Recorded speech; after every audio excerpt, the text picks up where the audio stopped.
માંગરોળ કોંગ્રેસ દ્વારા સ્નેહ મિલન અને ખેડૂત સંમેલન યોજાતા ખેડૂતોને થતા અન્યાય સામે લડી ખેડૂતોને ન્યાય આપવા ભાજપ પર આકરા પ્રહાર કર્યા હતા। ભાજપ સરકાર ખેડૂત પર બેધ્યાન છે।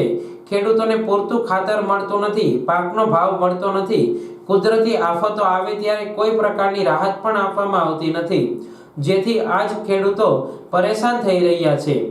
માંગરોળ શહેરની વાત કરીએ તો શહેરના વિકાસ માટે કામો મંજૂર કરવામાં આવેલા છતાં પણ કામો રદ કરી શહેરની પ્રજાને હેરાન કરવામાં આવે છે। ગુજરાત કોંગ્રેસ ઉપપ્રમુખ હીરાભાઈ જોટવાએ ભાજપ ઉપર આકરા પ્રહાર કર્યા હતા અને જણાવ્યું હતું કે ભાજપ ધર્મના નામે મતો મેળવવાનું કામ કરે છે, ત્યારે ભાજપ પાસે પ્રામાણિકતા નથી। ધર્મના નામે દેશમાં ભાગલા પાડી મતો મેળવવાનું કામ ન કરે।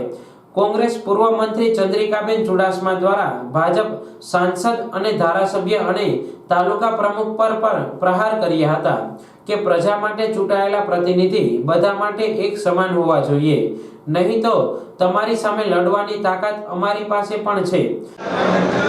આજે માંગરોળ તારીખે સ્નેહ મિલન અને ખેડૂત સંમેલનનો પ્રોગ્રામ હતો।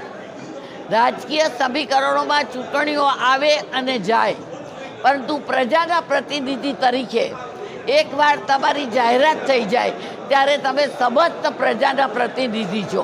કોઈ પણ પ્રશ્નની અવગણના કરવી, કોઈ પણ સમાજની અવગણના કરવી એ તમારા બંધારણીય હકો ઉપરની તરફ છે।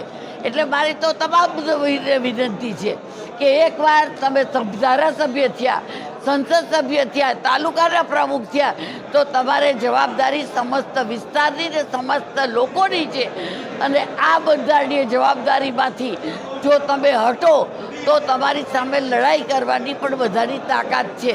ગુજરાત કોંગ્રેસના ઉપપ્રમુખ હીરાભાઈ જોટવા, પૂર્વ મંત્રી ચંદ્રિકાબેન ચુડાસમા, જિલ્લા પંચાયત સદસ્ય વાલાભાઈ ખેર, નગરપાલિકા કોંગ્રેસ જિલ્લા પ્રમુખ ભરતભાઈ અમીપુરા, લક્ષ્મણભાઈ ભરડા, શહેર પ્રમુખ હારૂનભાઈ જેઠવા, પૂર્વ પ્રમુખ મોહમ્મદ હુસેન ઝાલા, પૂર્વ પ્રમુખ મનીષભાઈ ગોહેલ, તાલુકા પંચાયત પૂર્વ પ્રમુખ કાનાભાઈ રામ, પીડી મકવાણા, કોંગ્રેસ તાલુકા સદસ્ય, સરપંચો અને આગેવાનો મોટી સંખ્યામાં હાજર રહ્યા હતા। કોંગ્રેસ આગેવાનો દ્વારા કાર્યકર્તાઓને જણાવાયું હતું કે મહેનત કરશું તો ચોક્કસ જીત મળશે, માટે અગાઉના મતભેદ ભૂલી કાળજીપૂર્વક આગામી ચૂંટણીને ધ્યાનમાં લઈ કામે લાગી જવા જણાવ્યું હતું।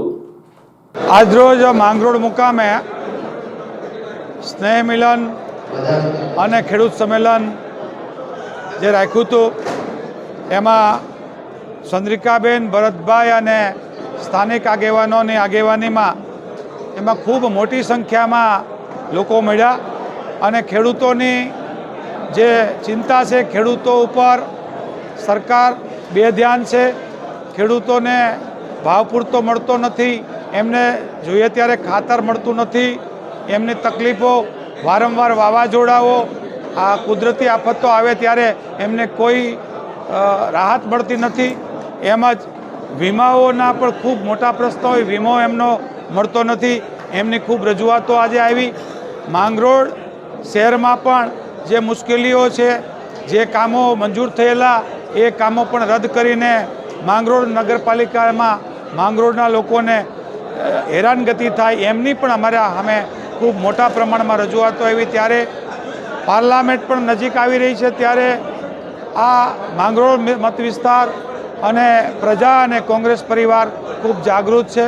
મને વિશ્વાસ છે કે આ પ્રશ્નોને સોલ્વ કરવા માટે તમામ આગેવાનો એમની સાથે રહીને, લોકો પણ સાથે રહી અને પાર્લામેન્ટ સુધી પણ અને પાર્લામેન્ટમાં પણ ખૂબ સારો દેખાવ થાય એવો મને વિશ્વાસ છે।